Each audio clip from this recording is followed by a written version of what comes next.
കേരള നിയമസഭയുടെ 60ാം വാർഷികത്തോടനുബന്ധിച്ച് ആദ്യ നിയമസഭാംഗമായ കെ.ആർ. ഗൗരിയമ്മയെ മുഖ്യമന്ത്രിയുടെ നേതൃത്വത്തിൽ മന്ത്രിസഭാംഗങ്ങൾ ആദരിച്ചു. ആലപ്പുഴ ചാത്തനാട്ടെ വീട്ടിലെത്തിയാണ് ഗൗരിയമ്മയെ ആദരിക്കുന്ന വിവരങ്ങളുമായി ഷാജഹാൻ ചേരുന്നു. ഷാജി, വിശദവിവരങ്ങൾ. അരുണ, ഏകദേശം 15 മിനിറ്റ് മുൻപാണ് സംസ്ഥാന മുഖ്യമന്ത്രി പിണറായി വിജയനും അതോടൊപ്പം തന്നെ സ്പീക്കറും മറ്റ് 5 മന്ത്രിമാരും ഗൗരിയമ്മയുടെ വസതിയായിട്ടുള്ള ചാത്തനാട് എത്തിയത്.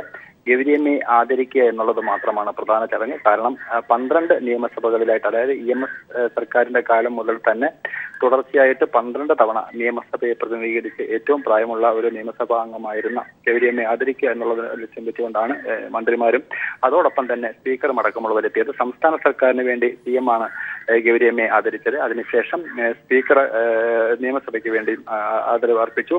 അതിനുശേഷം കുശല കാര്യങ്ങളുമൊക്കെ കുറെ നേരം സംസാരിച്ചു. അതിനുശേഷം ഇപ്പോൾ ഗൗരിയമ്മയുടെ ചായ സൽക്കാരത്തിൽ CM അടക്കമുള്ളവർ പങ്കെടുത്തുകൊണ്ടിരിക്കുകയാണ്. ഇതിനുശേഷം CMന്റെ ചേർത്തലയിൽ ഒരു പരിപാടിയുണ്ട്. CM ചേർത്തലയ്ക്ക് മടങ്ങും. ഏകദേശം അരമണിക്കൂറായി ഗൗരിയമ്മയുടെ വീട്ടിലാണ് CMഉം അതോടൊപ്പം തന്നെ സ്പീക്കർ അടക്കമുള്ള കമ്മ്യൂണിസ്റ്റ് പാർട്ടിയുടെ നേതാക്കളും ഒക്കെ തന്നെ ഇപ്പോൾ മന്ത്രിമാരോടൊപ്പം ഗൗരിയമ്മയുടെ വസതിയിലെത്തിയിട്ടുണ്ട്. ഇതിനുശേഷം ഇന്നത്തെ ഈ ഒരു പ്രത്യേക ചടങ്ങിനെ കുറിച്ചിട്ടുള്ള CMന്റെ പ്രതികരണം അറിയുന്നതിന് വേണ്ടിയിട്ട് മാധ്യമപ്രവർത്തകരും ഇപ്പോൾ ഗൗരിയമ്മയുടെ വസതിയിൽ കാത്തു നിൽക്കുന്നുണ്ട്. ഷാജഹാനാണ് വിവരങ്ങൾ നൽകിയത് ആലപ്പുഴയിൽ നിന്ന്. നിയമസഭയുടെ 60ാം വാർഷികത്തോടനുബന്ധിച്ച് രാഷ്ട്രശില്പികളുടെ പ്രതിമകളിൽ നടത്തിയ പുഷ്പാർച്ചനയിൽ കേരളത്തിലെ ആദ്യ മുഖ്യമന്ത്രി EMS നമ്പൂതിരിപ്പാടിന്റെ പ്രതിമയോട് പ്രതിപക്ഷത്തിന്റെ അനാദരവ്. ഗാന്ധിജിയുടെയും നെഹ്റുവിന്റെയും അംബേദ്കറുടെയും പ്രതിമകളിൽ പുഷ്പാർച്ചന നടത്തിയ പ്രതിപക്ഷം EMSന്റെ പ്രതിമയിൽ പുഷ്പാർച്ചന നടത്തിയില്ല. ആദ്യ നിയമസഭയുടെ 60ാം വാർഷികാഘോഷത്തിന്റെ ഭാഗമായാണ് നിയമസഭാ മന്ദിരത്തിന് മുന്നിലെ രാഷ്ട്രശില്പികളുടെ പ്രതിമകളിൽ പുഷ്പാർച്ചന ചടങ്ങ് സംഘടിപ്പിച്ചത്. EMSന്റെ പ്രതിമയോട് പ്രതിപക്ഷം അനാദരവ് കാട്ടി. പ്രതിമയിൽ പുഷ്പാർച്ചന നടത്താനെത്താതെ UDF MLAമാർ മാറി നിന്നു. UDF പാർലമെന്ററി പാർട്ടിയുടെ തീരുമാനമനുസരിച്ചായിരുന്നു UDFന്റെ പ്രതിഷേധവും ഈ അനാദരവും. എന്നാൽ ഗാന്ധിജി, ജവഹർലാൽ നെഹ്റു, അംബേദ്കർ എന്നിവരുടെ പ്രതിമകളിൽ പ്രതിപക്ഷ MLAമാർ പുഷ്പാർച്ചന നടത്തി. പുഷ്പാർച്ചനയ്ക്ക് ശേഷമാണ് പഴയ നിയമസഭാ ഹാളിൽ പ്രത്യേക സമ്മേളനം ചേർന്നത്. ചോദ്യോത്തരവേളയെ തുടർന്ന് സ്പീക്കറും സഭാകക്ഷി നേതാക്കളും ആദ്യകാല നിയമസഭകളെ അനുസ്മരിച്ച് സംസാരിച്ചു. ഗൃഹാതുരത്വം നിറഞ്ഞ ഓർമ്മകൾ നിൽക്കുന്ന ചരിത്ര പ്രാധാന്യമേറിയ പഴയ നിയമസഭാ ഹാളിലെ പ്രത്യേക സമ്മേളനത്തിലെ അനുസ്മരണ പ്രഭാഷണത്തിന് സ്പീക്കർ P. ശ്രീരാമകൃഷ്ണനാണ് തുടക്കമിട്ടത്. ഈ നാട്ടിലെ പോലീസ് സേന ജനമൈത്രിയോടുകൂടി പെരുമാറണമെന്നുള്ള നിർദ്ദേശം നിരന്തരമായി നാം മുന്നോട്ട് വയ്ക്കുകയാണെങ്കിലും ജനങ്ങൾ ഭയപ്പാടോടുകൂടി പോലീസിനെ സമീപിക്കുന്ന സമീപനം ഇന്നും തുടരുന്നത് നിർഭാഗ്യകരമാണ്. ഭരണത്തിൽ വേഗതയാണ് ജനങ്ങൾ ആഗ്രഹിക്കുന്നത്. എന്നാൽ വേഗതയ്ക്ക് തടസ്സം നിൽക്കുന്നതിനെ മറികടക്കാൻ ഇപ്പോഴും സാധിക്കുന്നില്ലെന്നും സ്പീക്കർ പറഞ്ഞു. ചരിത്രത്തിന്റെ ഗന്ധം പടർന്നു നിൽക്കുന്ന കേരള നിയമസഭ നിയമനിർമ്മാണത്തിൽ മഹത്തായ വിപ്ലവം സൃഷ്ടിച്ചിട്ടുണ്ടെന്ന് മുഖ്യമന്ത്രി പിണറായി വിജയൻ അനുസ്മരിച്ചു. നിയമനിർമ്മാണ കാര്യത്തിൽ അതോടൊപ്പം തന്നെ അതിനേക്കാൾ ഉപരിയായി ജാഗ്രത പുലർത്താൻ, അതാണ് പ്രധാന ധർമ്മം എന്ന് കണ്ടുകൊണ്ട് ജാഗ്രത പുലർത്താൻ നമുക്ക് കഴിയേണ്ടതായിട്ടുണ്ട്. ഇന്ത്യക്ക് തന്നെ മാതൃകയായ നിയമനിർമ്മാണങ്ങൾക്ക് കേരള നിയമസഭ സാക്ഷ്യം വഹിച്ചുവെന്ന് തുടർന്ന് സംസാരിച്ച പ്രതിപക്ഷ നേതാവ് രമേശ് ചെന്നിത്തല പറഞ്ഞു. ജനപ്രതിനിധികൾക്ക് വിശ്വാസ്യതയുണ്ടാകണം. ഭരണ പ്രതിപക്ഷ കക്ഷികളുടെ പ്രവർത്തനങ്ങളിൽ കാലോചിതമായ മാറ്റം വരുത്തണം. രാഷ്ട്രീയ പാർട്ടികളുടെ പ്രവർത്തനങ്ങളിലും കാലോചിതമായ മാറ്റം ആവശ്യമാണ്. കക്ഷി നേതാക്കൾക്ക് പുറമെ മുൻ മുഖ്യമന്ത്രിമാരും സഭയിൽ സംസാരിച്ചു. അതേസമയം ചരിത്രമുറങ്ങുന്ന പഴയ നിയമസഭാ ഹാളിൽ പ്രത്യേക സമ്മേളനം വിളിച്ചു ചേർത്തതിലുള്ള നന്ദിയും സന്തോഷവും രേഖപ്പെടുത്താൻ അംഗങ്ങൾ മറന്നില്ല. നിയമസഭയിൽ നിന്ന് സുനിൽ അരിമാനൂർ. കേരള നിയമസഭയുടെ 60ാം വാർഷികത്തോടനുബന്ധിച്ച് ആദ്യ നിയമസഭാംഗമായ കെ.ആർ. ഗൗരിയമ്മയെ മുഖ്യമന്ത്രിയുടെ നേതൃത്വത്തിൽ മന്ത്രിസഭാംഗങ്ങൾ ആദരിച്ചു. ആലപ്പുഴ ചാത്തനാട്ടെ വീട്ടിലെത്തിയാണ് ഗൗരിയമ്മയെ ആദരിക്കുന്ന വിവരങ്ങളുമായി ഷാജഹാൻ ചേരുന്നു. ഷാജി, മറ്റു വിവരങ്ങൾ കൂടി.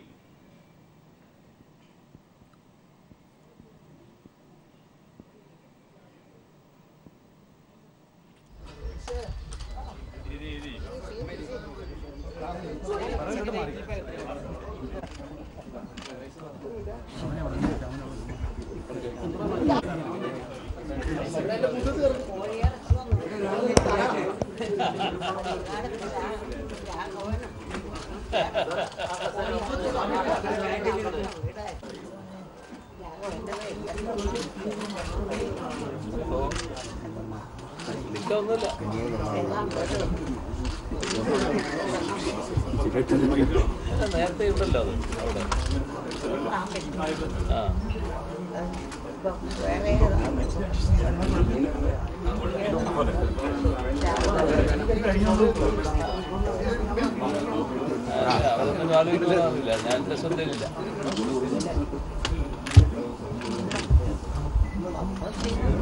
നിങ്ങളെ ആദരിക്കലേ ആ പൈസക്ക് അവിടെയുണ്ട് മൊയ്തീൻ പിന്നെ ഈ സുധാകരൻ കണ്ടില്ലേ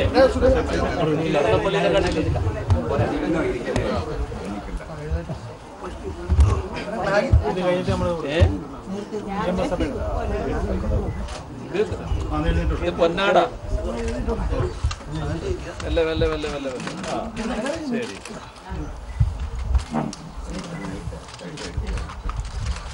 ശരി ഇതാ ഇതിങ്ങനെ ഒന്ന് തൊട്ടാ മതി ആ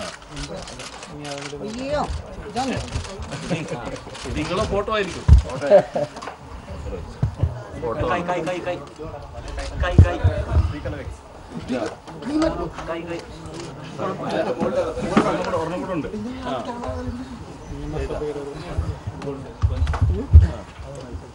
നിയമസഭയുടെ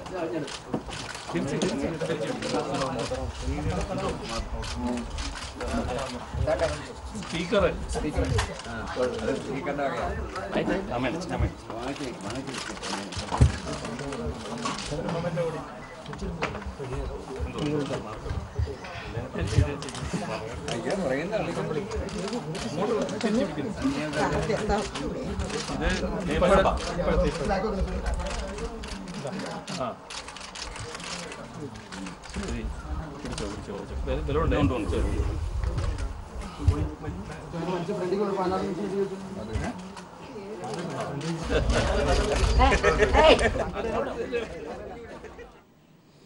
കേരള നിയമസഭയുടെ 60ാം വാർഷികത്തോടനുബന്ധിച്ച് ആദ്യ നിയമസഭാംഗമായ കെ.ആർ. ഗൗരിയമ്മയെ മുഖ്യമന്ത്രിയുടെ നേതൃത്വത്തിൽ മന്ത്രിസഭാംഗങ്ങൾ ആദരിച്ചു.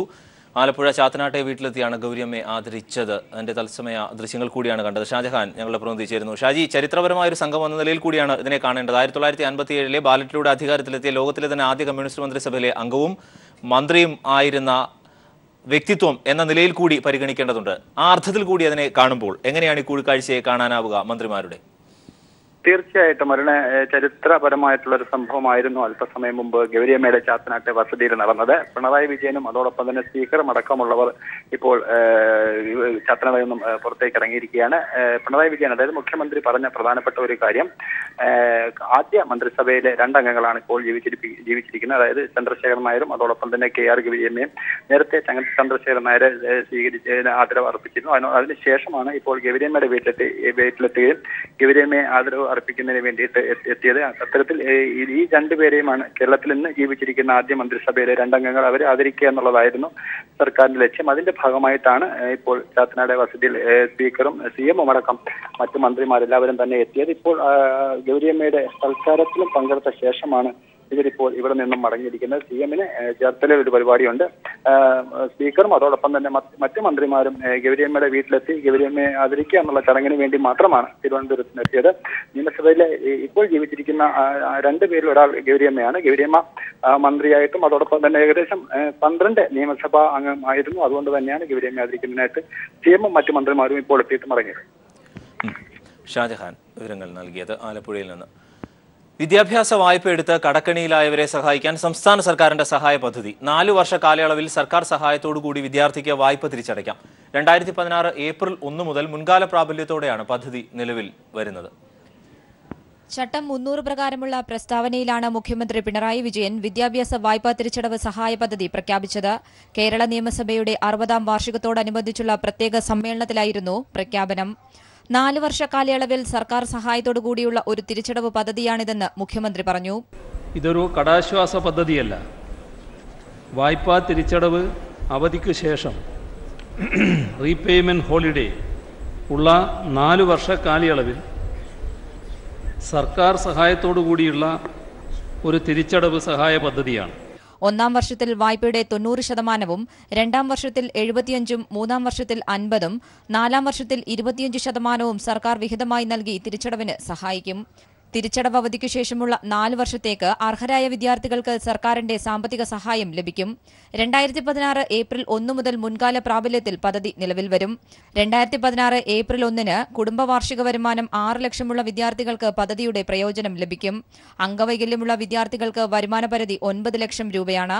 പദ്ധതി നടപ്പിലാക്കിയ ശേഷം ബാങ്കുകളുമായി സർക്കാർ ആലോചിച്ച് 4 ലക്ഷത്തിന് മുകളിലുള്ള വായ്പകൾക്കായി പ്രത്യേക പദ്ധതി തയ്യാറാക്കാൻ നടപടി സ്വീകരിക്കുമെന്നും മുഖ്യമന്ത്രി വ്യക്തമാക്കി. പദ്ധതി നടപ്പിലാക്കുന്നത് വഴി 600 കോടി രൂപയുടെ ചെലവ് വരുമെന്നും മുഖ്യമന്ത്രി സഭയെ അറിയിച്ചു. എസ് ഷീജ, തിരുവനന്തപുരം. നിയമസഭയുടെ 60-ാം വാർഷിക ദിനത്തിൽ ചരിത്രമെഴുതി മലയാളം ഭാഷാ ബില്ല് പ്രത്യേക സമ്മേളനത്തിൽ അവതരിപ്പിച്ചു. പുതിയ അധ്യയന വർഷം മുതൽ സംസ്ഥാനത്തെ 1 മുതൽ 10 വരെയുള്ള ക്ലാസുകളിൽ മലയാളം നിർബന്ധമാക്കുന്നതാണ് ബില്ല്. കേന്ദ്ര അധികാരത്തിലുള്ള സ്കൂളുകളിൽ തീരുമാനം നടപ്പാക്കുന്നത് അപ്രായോഗികമാണ് എന്നും ന്യൂനപക്ഷ ഭാഷാ സംരക്ഷണത്തിലും ബില്ലിൽ പ്രതിപക്ഷം വിയോജിപ്പ് രേഖപ്പെടുത്തി. ബില്ല് സബ്ജക്ട് കമ്മിറ്റിക്ക് വിട്ടു. കേരള നിയമസഭാ ചരിത്രത്തിലേക്ക് തിരിഞ്ഞുപോയ വേദി തന്നെ ചരിത്ര പ്രാധാന്യമുള്ള ബില്ലവതരണത്തിനും വേദിയായി. സംസ്ഥാനത്തെ 1 മുതൽ 10 വരെയുള്ള ക്ലാസുകളിൽ മലയാളം നിർബന്ധമാക്കുന്ന 2017-ലെ മലയാളം ഭാഷ നിർബന്ധിത ബിൽ.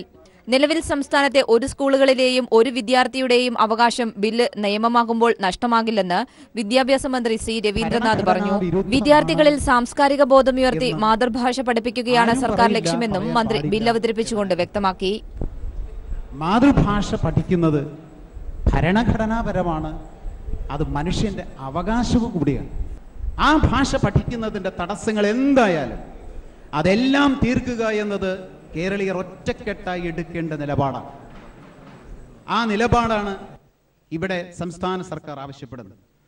എന്നാൽ ബില്ല് ഭരണഘടനാ വിരുദ്ധമാണെന്ന് പ്രതിപക്ഷം ആരോപിച്ചു. കേന്ദ്രത്തിന്റെ അധികാരത്തിൽ വരുന്ന സ്കൂളുകളിൽ മലയാളം നിർബന്ധമാക്കാൻ സംസ്ഥാന സർക്കാരിന് കഴിയില്ല. ബില്ലിന്റെ നിയമസാധുത പരിശോധിക്കണം. അതുകൊണ്ട് ബില്ലിന്റെ ചർച്ചാവേളയിൽ AGയെ സഭയിൽ വിളിച്ചു വരുത്തണമെന്നും പ്രതിപക്ഷം ആവശ്യപ്പെട്ടു. കോമ്പിറ്റൻസിയുടെ പ്രശ്നം ഡിസ്പ്യൂട്ടിലുള്ളതുകൊണ്ട് എനിക്ക് അപേക്ഷിക്കാനുള്ളത്, ഈ ബില്ലിൽ ചർച്ച ചെയ്യുമ്പോൾ ദയവായി AGയെ വിളിച്ചു വരുത്തി അഭിപ്രായം കേൾക്കണം. നിയമസാധുത പരിശോധിക്കാൻ പോയാൽ 2015 ബില്ല് പോലെ ഈ ബില്ലും വഴി കിടക്കും, നിയമമാകാൻ പോകുന്നില്ല. ബില്ലിലൂടെ ഭാഷാ ന്യൂനപക്ഷങ്ങൾക്ക് ഒരാശങ്കയും വേണ്ടെന്ന് മുഖ്യമന്ത്രി പിണറായി വിജയൻ സഭയിൽ വ്യക്തമാക്കി. ബില്ല് ഭരണഘടനാ വിരുദ്ധമല്ലെന്ന് നിയമമന്ത്രിയും കൂട്ടിച്ചേർത്തു. സ്കൂളുകളിൽ മലയാളം പഠിപ്പിച്ചില്ലെങ്കിൽ സ്കൂളിന്റെ NOC റദ്ദാക്കുന്നതിനും ബില്ലിൽ വ്യവസ്ഥയുണ്ട്. വ്യവസ്ഥകൾ ലംഘിക്കുന്ന പ്രധാനാധ്യാപകർക്ക് പിഴശിക്ഷയും ലഭിക്കും. പ്രത്യേക സമ്മേളനത്തിൽ അവതരിപ്പിച്ച ബില്ല് സബ്ജക്ട് കമ്മിറ്റിയുടെ പരിശോധനയ്ക്ക് വിട്ടു. നിയമസഭയിൽ നിന്നും എസ് ഷീജ. പാതയോര മദ്യശാല നിരോധനത്തിന് ശേഷം അബ്കാരി കേസുകളിൽ 35% വർധനവുണ്ടായതായി എക്സൈസ് മന്ത്രി TP രാമകൃഷ്ണൻ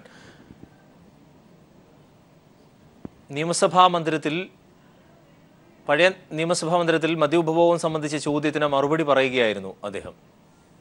മദ്യശാലകൾ പൂട്ടിയതിന്റെ അനന്തരഫലങ്ങളെപ്പറ്റിയുള്ള ചോദ്യോത്തരവേളയോടെയാണ് നിയമസഭയുടെ 60-ാം വാർഷിക ദിനത്തിലെ സഭാ നടപടികൾ ആരംഭിച്ചത്. പാതയോരത്തെ മദ്യശാലകൾ അടച്ചുപൂട്ടിയതിനു ശേഷമുള്ള 2 മാസത്തിനിടയിൽ അബ്കാരി കേസുകൾ വർദ്ധിച്ചു എന്ന ഗൗരവതരമായ കണ്ടെത്തൽ എക്സൈസ് മന്ത്രി TP രാമകൃഷ്ണൻ സഭയെ അറിയിച്ചു. സുപ്രീം കോടതി വിധി നടപ്പിലാക്കി തുടങ്ങിയതിന് ശേഷമുള്ള 24 ദിവസത്തിനുള്ളിൽ അബ്കാരി കേസിൽ 35% വർധനവുണ്ടായിട്ടുണ്ട്. NDPS കേസിൽ 67%, കോട്ട്പയിൽ 179%, സ്പിരിറ്റിൽ 100%. ഇതാണ് അവസ്ഥ. സുപ്രീം കോടതി വിധി വന്ന പശ്ചാത്തലത്തിൽ മദ്യശാലകൾ മാറ്റിസ്ഥാപിക്കുന്നത് പല സ്ഥലത്തും സംഘർഷമുണ്ടാക്കുന്നതായി അംഗങ്ങളും സർക്കാരും സഭയെ അറിയിച്ചു. നിയമവിധേയമായി ഷാപ്പുകൾ തുറക്കാൻ ശ്രമിക്കുമ്പോൾ നിയമവിരുദ്ധമായി തടയിടാൻ ശ്രമിക്കുന്നത് ശരിയല്ലെന്ന് മന്ത്രി TP രാമകൃഷ്ണൻ പറഞ്ഞു. മദ്യശാലകൾ പ്രവർത്തിക്കാനുള്ള കടകൾക്ക് ലൈസൻസ് നൽകാനുള്ള തദ്ദേശ സ്വയംഭരണ സ്ഥാപനങ്ങളുടെ അധികാരം പുനഃപരിശോധിക്കുന്ന കാര്യം സർക്കാർ പരിശോധിച്ചു വരികയാണെന്നും മന്ത്രി സഭയെ അറിയിച്ചു. തീരദേശത്ത് 13,000 കോടി രൂപയുടെ ഹെൽത്ത് പാക്കേജ് കൊണ്ടുവരുന്ന കാര്യം സർക്കാർ പരിഗണിച്ചു വരികയാണെന്ന് ഫിഷറീസ് മന്ത്രി J മേഴ്സിക്കുട്ടിയമ്മ സഭയെ അറിയിച്ചു. 8 ലക്ഷത്തിലേറെ മത്സ്യം ലഭിച്ചിരുന്ന മുൻ വർഷത്തേക്കാൾ 4 ലക്ഷം മത്സ്യങ്ങളുടെ കുറവ് ഈ വർഷം ഉണ്ടായതായും മന്ത്രി അറിയിച്ചു. ഇത് നേരിടുന്നതിനായി KMFRI നോട്ടിഫിക്കേഷനിൽ മാറ്റം വരുത്തുമെന്നും മന്ത്രി പറഞ്ഞു. രാസമാലിന്യം കലരാത്ത മത്സ്യം ലഭിക്കുന്നതിനായി പ്രൈമറി സൊസൈറ്റികൾ വഴി മത്സ്യം സംഭരിക്കുന്ന കാര്യം സർക്കാർ പരിഗണിച്ചു വരികയാണെന്ന് മന്ത്രി സഭയിൽ വ്യക്തമാക്കി. കോടികൾ നിക്ഷേപിച്ച ഹാർബറുകൾ പൂർത്തീകരിച്ച ശേഷം മതി പുതിയ ഹാർബർ നിർമ്മാണം എന്നതാണ് സർക്കാരിൻ്റെ നയമെന്നും മന്ത്രി മേഴ്സിക്കുട്ടിയമ്മ വ്യക്തമാക്കി. കേരള കാഷ്യൂ ബോർഡ് രൂപീകരിക്കുമെന്നും മന്ത്രി മേഴ്സിക്കുട്ടിയമ്മ സഭയെ അറിയിച്ചു. News bureau, Thiruvananthapuram. Art of living സ്ഥാപകൻ ശ്രീ രവിശങ്കറിന് ദേശീയ ഹരിത ട്രിബ്യൂണലിന്റെ കോടതിയലക്ഷ്യ നോട്ടീസ്. യമുന നദീതീരം നശിപ്പിക്കപ്പെട്ടത് കണ്ടെത്തിയ ട്രിബ്യൂണലിന് എതിരെ ശ്രീ രവിശങ്കർ നടത്തിയ പ്രസ്താവനയുടെ അടിസ്ഥാനത്തിലാണ് നോട്ടീസ്. മൂന്നാറിൽ സമരത്തിന്റെ മുദ്രാവാക്യം മാറ്റി ഗോമതിയുടെ പുതിയ തന്ത്രം. ഒരു തൊഴിലാളി കുടുംബത്തിന് 1 ഏക്കർ ഭൂമി വേണമെന്ന് പുതിയ ആവശ്യം ഉന്നയിച്ച സമരവേദിയിൽ പുതിയ ബാനർ സ്ഥാപിച്ചു. തൊഴിലാളികളുടെ പിന്തുണ ഇല്ലാത്ത സാഹചര്യത്തിലാണ് നീക്കം. സമരം തൊഴിലാളികൾ തള്ളിയ സാഹചര്യത്തിലാണ് ഗോമതിയുടെയും കൂട്ടരുടെയും ഈ പുതിയ നീക്കം.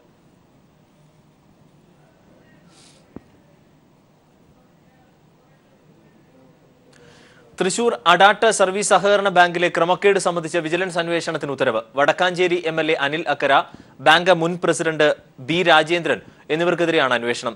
സഹകരണ രജിസ്ട്രാറുടെ റിപ്പോർട്ടിന്റെ അടിസ്ഥാനത്തിലാണ് മുഖ്യമന്ത്രി അന്വേഷണത്തിന് ഉത്തരവിട്ടത്. സഹകരണ രജിസ്ട്രാർ നടത്തിയ പ്രാഥമിക അന്വേഷണത്തിൽ ക്രമക്കേട് നടന്നുവെന്ന കണ്ടെത്തലിന്റെ അടിസ്ഥാനത്തിലാണ് വിജിലൻസ് അന്വേഷണം. മുൻ മന്ത്രി CN ബാലകൃഷ്ണന്റെ മരുമകനാണ് ബാങ്ക് മുൻ പ്രസിഡന്റ് NB രാജേന്ദ്രൻ. അംഗത്വത്തിൽ കൃത്രിമം നടത്തിയതും നെല്ല് സംഭരണത്തിന് കണക്കില്ലാത്തതും അടയ്ക്ക വ്യാപാരത്തിലെ കൃത്രിമത്വവുമെല്ലാം പ്രാഥമിക അന്വേഷണത്തിൽ കണ്ടെത്തി. ഇതിന്റെ അടിസ്ഥാനത്തിൽ ബാങ്ക് ഭരണസമിതി പിരിച്ചുവിട്ട് അഡ്മിനിസ്ട്രേറ്റീവ് ഭരണം ഏർപ്പെടുത്തി. ഇതിനെതിരെ വടക്കാഞ്ചേരി MLA അനിൽ അക്കരെ നിരാഹാര സമരം ഉൾപ്പെടെ നടത്തുകയും ചെയ്തു. അനിൽ അക്കരെ MLAയുടെ പിതാവിന്റെ പേരിലുള്ള 20 ലക്ഷത്തിലധികം വരുന്ന ബാങ്ക് വായ്പ ഭരണസമിതി എഴുതിത്തള്ളിയതും വിജിലൻസ് അന്വേഷണത്തിന്റെ പരിധിയിൽ വരും. മലയാളം ഓർഗാനിക് ബസാറിന്റെ ചെയർമാനായിരിക്കെ അഡാട്ട് ബാങ്കിന് കീഴിലുള്ള സൂപ്പർമാർക്കറ്റിൽ നിന്ന് സാധനങ്ങൾ വാങ്ങി അനിൽ അക്കരെ വണ്ടിച്ചെക്ക് നൽകിയതും വിവാദമായിരുന്നു. ബില്ലിൽ കൃത്രിമത്വം കാണിച്ച് ഉപഭോക്താക്കളിൽ നിന്ന് കൂടുതൽ പണം വാങ്ങിയെന്ന ആരോപണവും ബാങ്ക് ഭരണസമിതിക്കെതിരെ ഉയർന്നു വന്നിരുന്നു. വേണ്ടത്ര രേഖകളില്ലാതെ അടുപ്പക്കാർക്ക് വായ്പ അനുവദിക്കുകയും പിന്നീട് അത്തരം വായ്പകൾ എഴുതിത്തള്ളിയെന്ന ആരോപണവും ബാങ്കിനെതിരെ ഉയർന്നിരുന്നു. News bureau, Thiruvananthapuram. കടുത്ത വരൾച്ചയെ തുടർന്ന് ഇടുക്കിയിലെ പശ്ചിമഘട്ട മലനിരകളിലെ പാടങ്ങൾ കരിഞ്ഞുണങ്ങുന്നു. വേനലിന് മുൻപ് കൃഷിയിറക്കിയ വിളകൾ പോലും വിളവെടുക്കാൻ കഴിയാത്ത അവസ്ഥയിലാണ് കർഷകർ. സമീപത്തെ പട്ടിശ്ശേരി ഡാമിന്റെ നിർമ്മാണ പൂർത്തീകരണത്തിന് കാത്തിരിക്കുകയാണ് കർഷകർ. പശ്ചിമഘട്ട മലനിരകളിലെ കാന്തല്ലൂർ വട്ടവട മേഖലയിലെ കർഷകരാണ് കടുത്ത വേനലിൽ കൃഷിക്കായി വെള്ളം ലഭിക്കാതെ നട്ടം തിരിയുന്നത്. മുൻവർഷങ്ങളിൽ ലഭിച്ച മഴ ഇത്തവണ കനിയാതിരുന്നതാണ് കർഷകരെ ദുരിതത്തിലാഴ്ത്തിയത്. മേഖലയിലെ ഏക്കർ കണക്കിന് പാടങ്ങളാണ് കൃഷിക്കായി സജ്ജമാക്കിയിട്ടും ജലദൗർലഭ്യത്തെ തുടർന്ന് കൃഷിയിറക്കാൻ കഴിയാത്ത അവസ്ഥയിലുള്ളത്. വേനലിന് മുമ്പ് കൃഷിയിറക്കിയ വിളകൾ പലതും പരിപാലിക്കാൻ കഴിയാതെ ഉണങ്ങിക്കരിഞ്ഞ അവസ്ഥയിലുമാണ്. കൃഷിയൊക്കെ ഉണങ്ങിപ്പോയിരിക്കുക. നാട്ടുകാരനൊക്കെ കൃഷി കാർട്ട് ഉണങ്ങിപ്പോയി, മല്ലി ഉണങ്ങിപ്പോയി, വെളുത്തുള്ളി ഉണങ്ങിപ്പോയി, ബീൻസ് ഉണങ്ങിപ്പോയി, എല്ലാം ഉണങ്ങിപ്പോയിട്ടാണ് ഞങ്ങൾ ഇരിക്കുന്നത്. ഈ മേഖലയിലെ ജലദൗർബല്യം പരിഹരിക്കാൻ പട്ടിശ്ശേരി ഡാമിന്റെ നിർമ്മാണത്തിലൂടെ മാത്രമേ കഴിയൂ.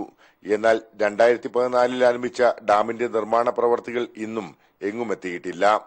ഡാം നിർമ്മാണം പൂർത്തീകരിച്ചാൽ കുടിവെള്ള ക്ഷാമത്തിന് പുറമെ മറയൂർ, കാന്തല്ലൂർ, കീഴാന്തൂർ, കോവിൽക്കടവ് പഞ്ചായത്തിലെ കർഷകർക്ക് കൃഷിയിലൂടെ പുതിയ സ്വപ്നം കാണാനുള്ള അവസരവും ഒരുങ്ങും. News bureau, Idukki. മെഗാ തിരുവാതിരയ്ക്ക് വേദിയൊരുക്കി ഗിന്നസ് ലോക റെക്കോർഡിൽ ഇടം പിടിക്കാൻ ഒരുങ്ങുകയാണ് എറണാകുളത്തെ കിഴക്കമ്പലം ഗ്രാമം. മെയ് 1 വൈകിട്ട് 5 നടക്കുന്ന തിരുവാതിരക്കളിയിൽ 20 സംസ്ഥാനങ്ങളിൽ നിന്നായി 7000-ലധികം സ്ത്രീകൾ അണിനിരക്കും. പ്രമുഖ വ്യവസായ സ്ഥാപനമായ കിറ്റെക്സ് ഗ്രൂപ്പും ചാവറ സാംസ്കാരിക കേന്ദ്രവും നൃത്തവിദ്യാലയമായ പാർവണേന്ദുവുമാണ് സംഘാടകർ. മതസൗഹാർദ്ദം ശക്തിപ്പെടുത്തുന്നതിനൊപ്പം സ്ത്രീ ശാക്തീകരണവുമാണ് പരിപാടിയിലൂടെ ലക്ഷ്യമിടുന്നത് എന്ന് ഭാരവാഹികൾ അറിയിച്ചു.